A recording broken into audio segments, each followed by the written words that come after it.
And then, cause we've got some new members and, on the spring, Zooming, we've got a few people up there too, so.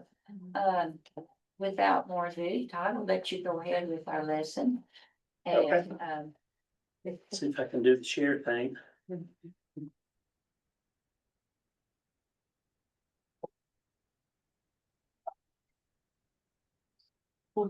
This is a bone.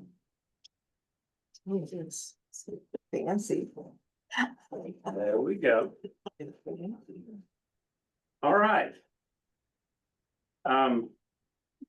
Got some people over there on the side that are blocking part of the screen, but that's us too. Not sure exactly how to, Move it over. there we go. They're still there, up there. Oh, I can see now. Aren't y'all happy? we're happy. Okay, so the lesson is about finding resilience, joy in our identity in Jesus Christ. And the author reminded us, especially that over the past decade or so, that we have become a culture of conflict and anguish that is often fueled by stress and anxiety. And what she said, the primary thing that was missing was, in fact, hope. So there are three primary things that she lists in throughout the lessons. One is resilience. So how would you define what resilient is? Anybody? Without looking at the book? Bouncing back and just something That's unexpected. exactly. Bouncing back. Very Okay. good, yeah. I would say even if it's expected bouncing. Just keep on keeping on. Oh, keep it up. Okay. I practiced that this year. There you go, I Sarah. hear you. Sarah's an example. I practiced that. Yes, it is from the Latin, which means leaping back. Hi. Oh, man. We got more chairs around. There's two right there. There's some more. And in fact, resilience of a person or animal means somebody who's able to withstand or recover quickly from difficult conditions, however they come about. And of something like a substance or an object is something that recoils and comes back after bending or stretching or being compressed by some force. So that is a sense of what resilience is. And then the other two words, joy. What do you think of when you think of joy? My granddaughter. Granddaughter, okay? Happiness. I'm very happy. happy. No. Dream, happiness. Okay, yeah, sometimes I think joy is almost conflated with happiness, but there's a sense in which joy is like, yeah, say happiness on steroids. Yeah. Well, accepting it as it is, for what it is, I guess is what I'm trying to say. Taking joy in something is more than just, oh, it Yeah. made me Oh, happy. yeah. It's like, I know this is big, bigger than me. Yeah. And I'm so glad that I recognized it and maybe been a part of it. So, Exuberance. pardon? Exuberance. Exuberance. I like that. Yeah. Okay. How do we find joy in a chaotic world? Oh. I don't listen. Yeah.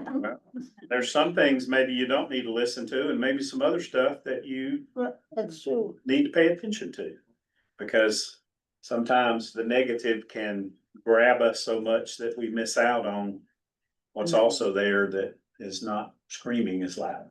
I think going outside and playing in the flowers Mm. or even riding my mower. Because it gives you a different perspective. And you can look at God's nature.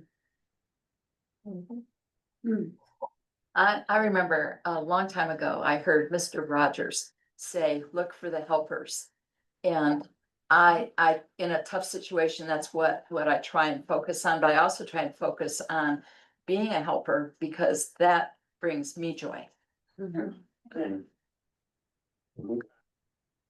Um. the- So the- joy is like satisfaction? Could be, or not? You don't I wanna think, change but it. it's, in some ways, it is something that pulls us externally to see something that joy is, not just, I did a good job, or I'm happy with what happened, but there's even more out there, bigger than that. As she mentions in the lesson, that, love and peace are surrounding joy in the Galatians text as the fruits of the Spirit. Love, joy, peace, as the three of the biggest fruits of the Spirit. So that concept kind of opens up the idea of joy. Joy makes me excited. Yeah, that's the exuberance, the passion that comes with it, I think. And then the third thing that they are focused on throughout all of these lessons is to make sure that we recognize our identity, which is more than who we are or even who we show ourselves to be. That's not so much identity as some expectation in a lot of ways. That at its core, identity points to our humanity, our true and full humanity, not just, my mama told me I had to be this way, or my culture told me I couldn't do this, that kind of thing. That's not true identity, because each of us has a core identity that we were created to be. And unfortunately, it's easy to let culture and other people and even our own expectations cause us to not fulfill that identity, but to fit in. Yeah, we instead become of- the identity that others give us. Right, Yeah. yeah.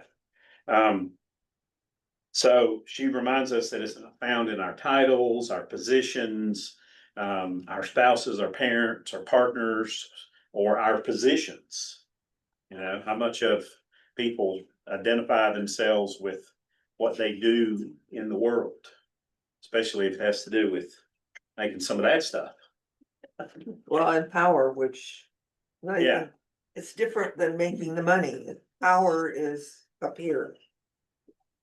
Yeah, so those are the three things that all of these lessons are focused on.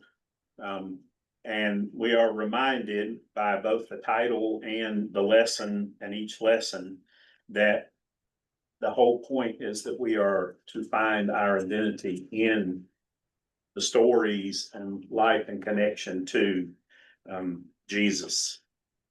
That is, we find out both who we are and whose we are, because those two are closely tied together when it comes to our true identity. Not just, who we belong to defines who we are. And that's what the whole point of these lessons is. So lesson one, and by the way, if you have one of these I got an extra one over here. It just has the scriptures mostly that we're using. So, the first lesson is called Mary Magdalene, the Tower. And, first thing I wanted to do, I had to get Loretta to stop the conversation a while ago, because she was getting into my lesson. She said, how many Marys do you know in the Bible? That was one of my questions. How many Marys do you know in the Bible? Think of it. Mary the mother. Mary, the mother of Jesus. The other Mary. There's one called the other Mary. Mary Magdalene. Mary Magdalene. Mary and Martha, but then I read that Well, that's we'll not get Mary. to that. Go There ahead. still is. She told me. There still is a Mary and Martha. Yeah. It's not in John. Oh. It's not the I just Mary. read that, yeah. Yeah, Yeah, it's in Luke. The one that we had as a sermon yeah. 4 or 5 weeks ago. That Mary and Martha are still, Yeah. they're not this Mary. Yeah, so, They're not the ones with Lazarus from brother then. um. I got really confused. Yeah, it gets confusing, but, yeah, they're the ones, the Martha in the kitchen and the Mary sitting at Jesus' feet, those are different. That's a different Mary, and there is a Martha that goes with that in Luke 10. But this in Luke 11, apparently, we're gonna, as we dig into how the scripture was written, held on to, and perhaps adapted by somebody with a Sharpie. We'll find out, maybe there was not a Martha to go with that. But, so there's still that Mary Confused. that's with Martha. The Mary that's sitting at Jesus' feet while Martha's in the kitchen doing all the work. So there wasn't a worker. Oh. So, yeah, I Okay. read that part there. It was like somebody somewhere way in past, did a little editing. Yeah, we're gonna talk about that in just a minute. So there's Mary, as I call Mary, the mother of Jesus, Joseph's son. That's how they came up with last names, Son of William's son, Joseph's son. Williamson. Oh, yeah. All of those are different ways that people were identified before they actually had official last names. And then there's Mary of Bethany, Mary, the mother of James and Joseph in the scriptures. Those were two that were listed. And actually, Moses' sister Miriam has the same name in Hebrew as Mary is in Greek. It's Miriam. What Actually. about Mariah? Mariah? I don't know about that. Is that a married? Kind of sounds like it, but I'm not sure. I don't know of any biblical Mariah. What's the? Carrie's the only one I can think That's of. probably. She's a little later than the Gospels. Oh, we also have the wind that we call Mariah. The west wind. Oh, the winds. Wind, it's in a song. It is, it's It one of my Ain't the favorites. wagon. Yeah. All right, so that's a list of, that's not the exclusive list of Marys, but it's the ones that are best known. There may be one or two more. I'm not claiming that to be exclusive. By the way, just as a part of our study in this lesson, Did you get that? even though there is now a village in the Middle East that is called Magdala, there was no such village in the first century. Yeah. It was actually, the name of the village was changed because they believed that this Mary that we're talking about was from there. And there were a lot of scholars who thought Magdalene meant somebody from Magdala. They did not know the word tower that Magdala actually means. So we'll get into that a little more as we'll get into the lesson.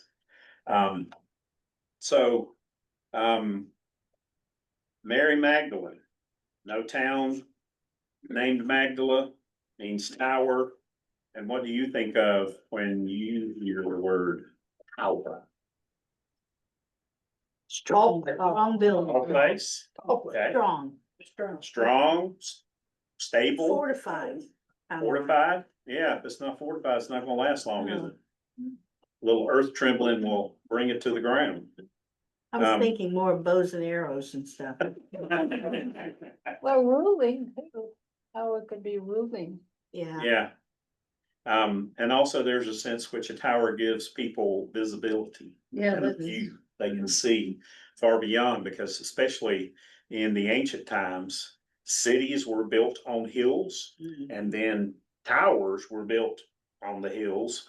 So you could see farther and you could see when someone was approaching, especially if it was, 200 people on horses with bows and arrows. You wanted to know that sooner rather than later. So the height gives you a chance to see farther out.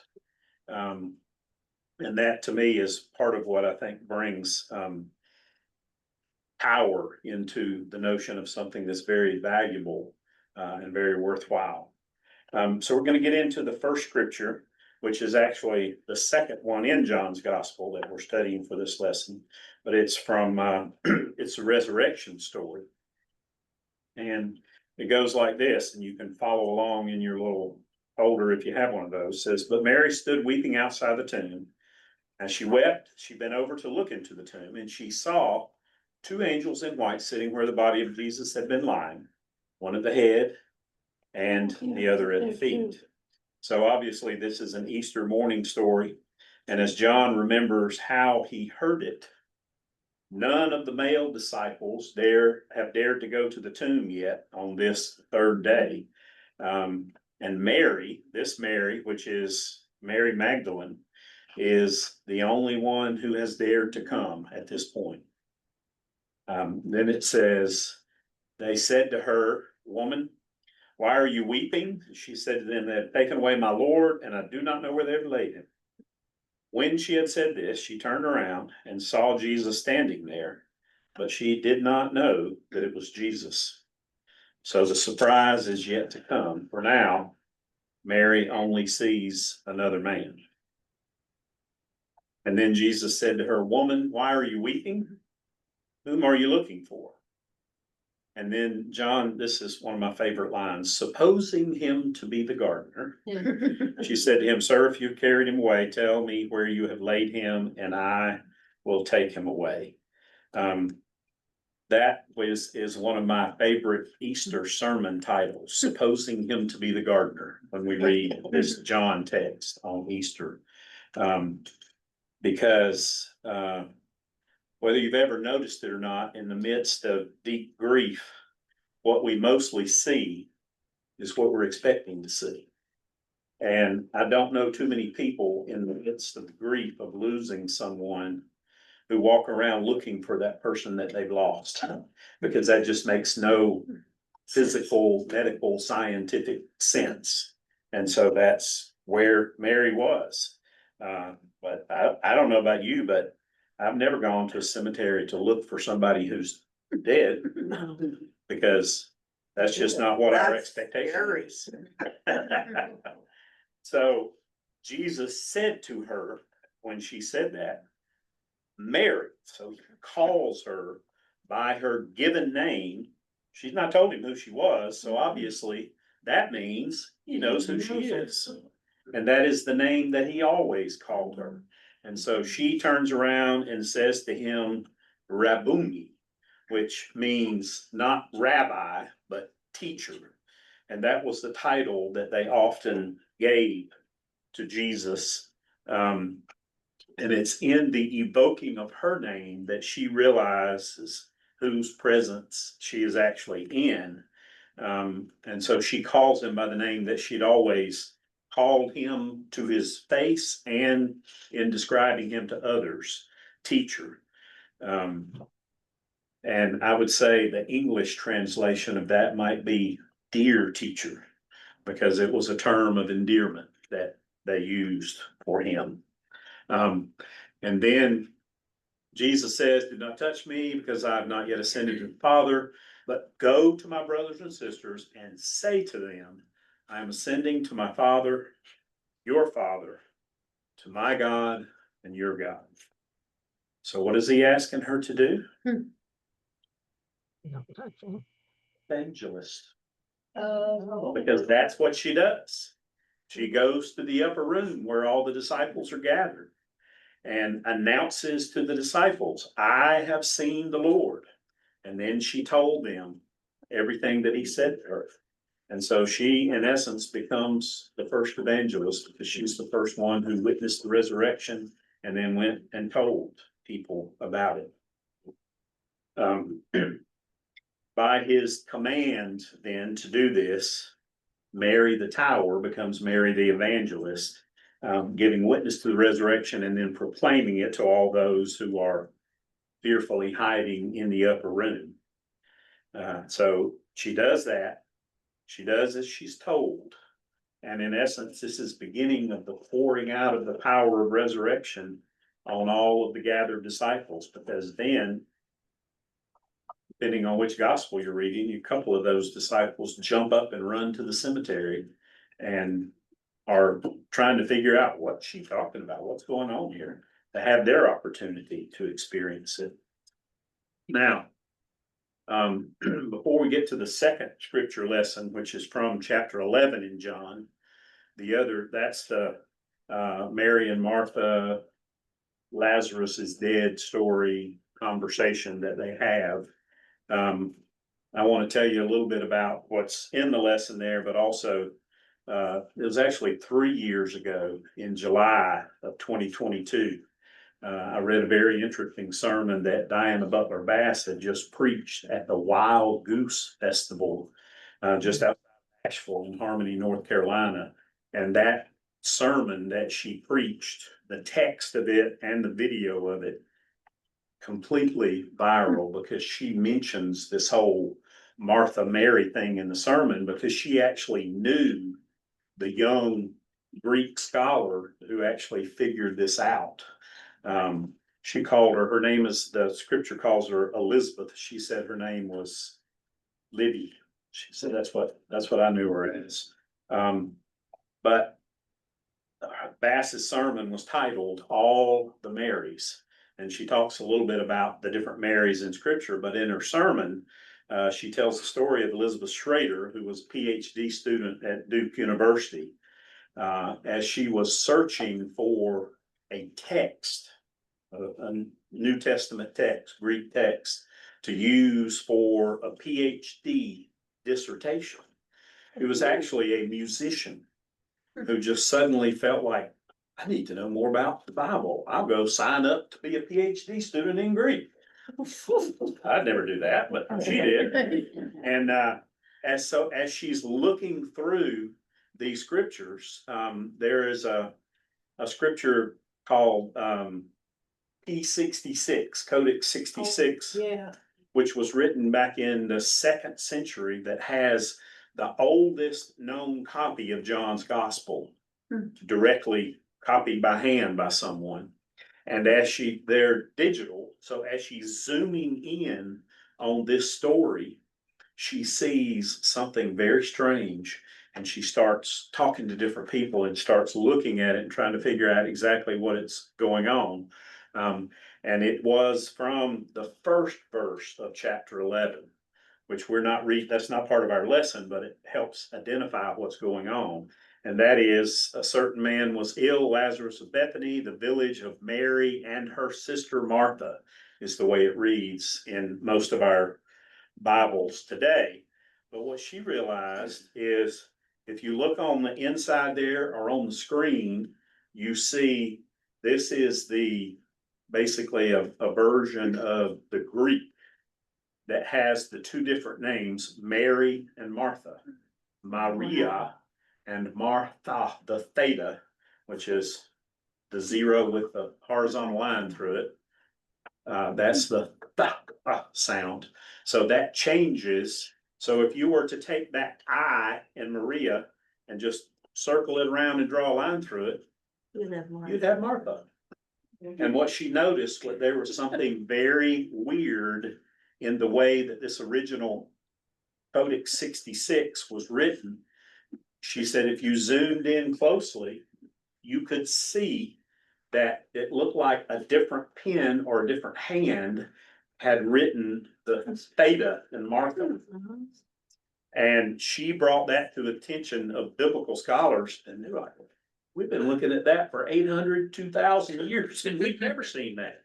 But then they began to examine it. So, the difference between those two letters changes a Mary into a Martha. Now, it doesn't do away with the oddness of the way that verse is written, because then it kind of makes it Mary and her sister Mary.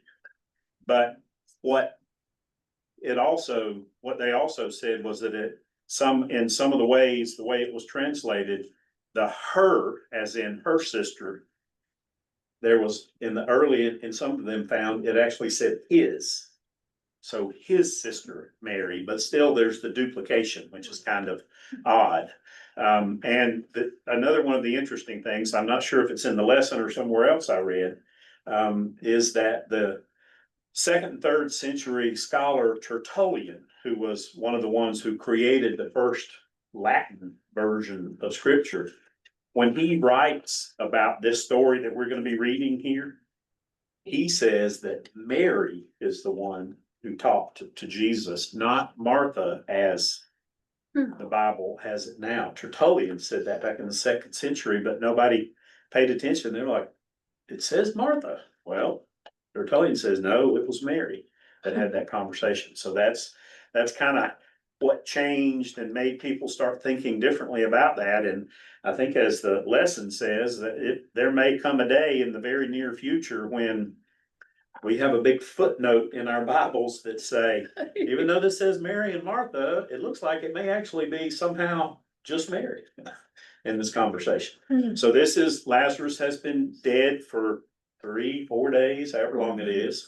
And our text is the conversation of, so very quickly, if you like to see things change in front of your face.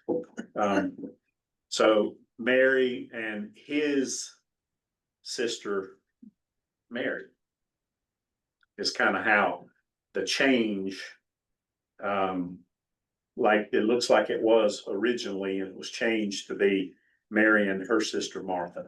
Who knows how much of all of that is, it's taken off in the world of biblical scholarship. And I just happened to have read her sermon 3 years ago and went back and found it again because I found that very fascinating. So as we're reading this scripture and it says Martha, feel free to also think Mary, because we're going to talk about that. So there's Tertullian, who was one of the early scholars, and wasn't he one of the first ones, Susan, that created the Latin version of scripture, or one of the earliest? Yes, but he predates Saint Jerome, who wrote the Vulgate, the Latin Bible, Mhm. which I've got here if anybody wants to. Well, some of what Tertullian taught and thought was not accepted by Well, of course a not. big important. Of course not. That's Which like is- the Apocrypha, which is not accepted by, Right, I mean, the Gospel of Mary. yeah. But we'll get to that. Okay, so, we're gonna go straight in then to the John 11 passage. So as we said earlier, before everybody came in, everybody says, Mary and Martha. Well, there still is a Mary and Martha in Luke 10, the kitchen story. That's different people still there, both Mary and Martha. So we still have a Martha. We didn't throw her out. Good. It's just that maybe, yeah, it's just that maybe this is not the same two people, sounds like. Okay, so here's how the story goes. Jesus shows up after, you remember, he has told the disciples that he wasn't in a big rush to get to Lazarus' house because he knew something good was gonna happen anyway. And they're like, well, we gotta go, he's sick.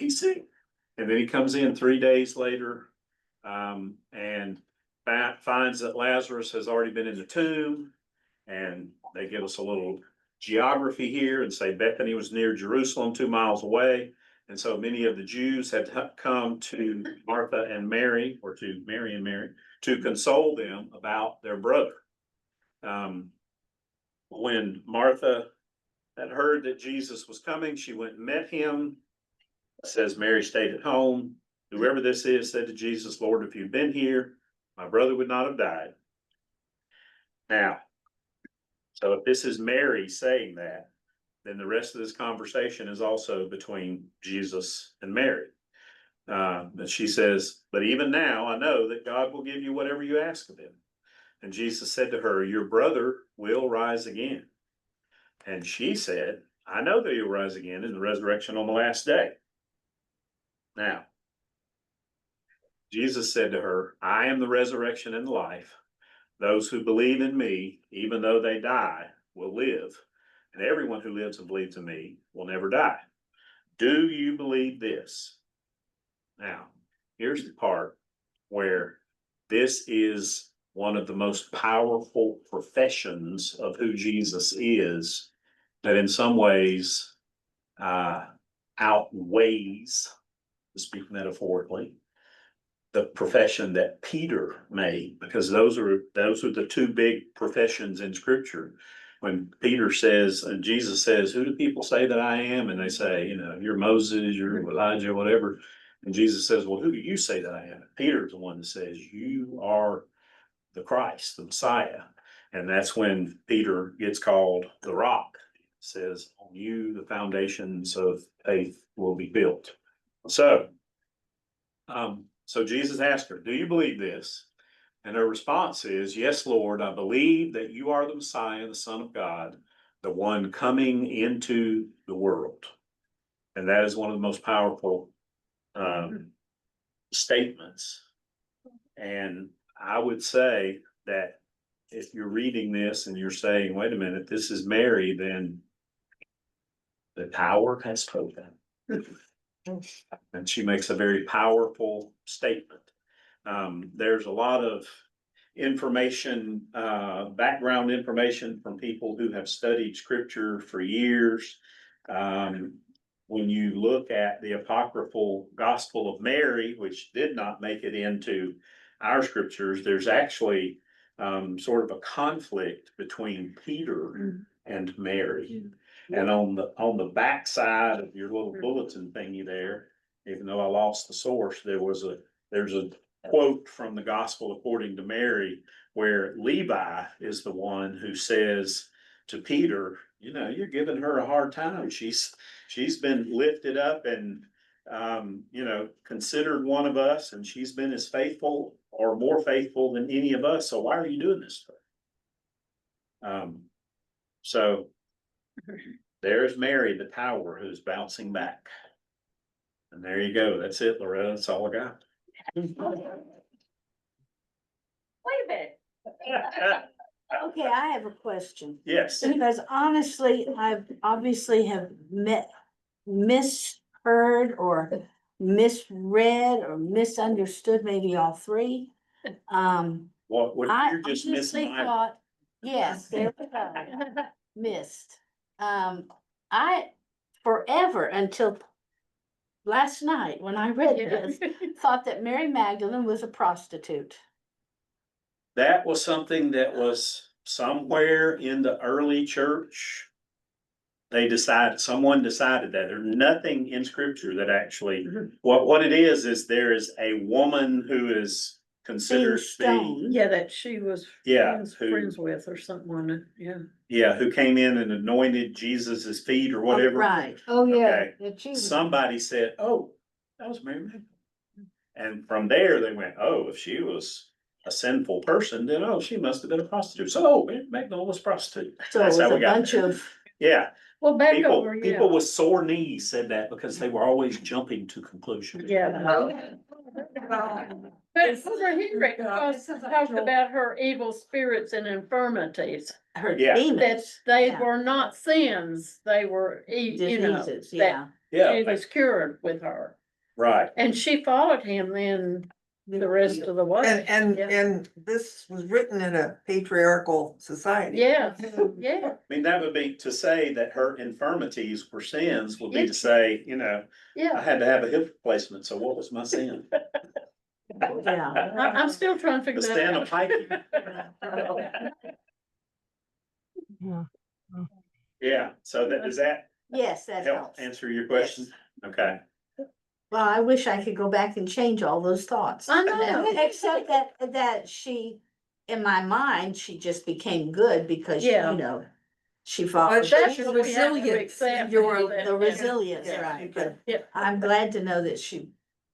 Oh, it wouldn't matter anyway. What they had. You remember I see. that rock opera? Joyce Jesus has her Christ, hand up. Joyce. Mary's song, I don't know how to love him. He's a man, Right, he's just a yes. man. But Just a man. Yeah.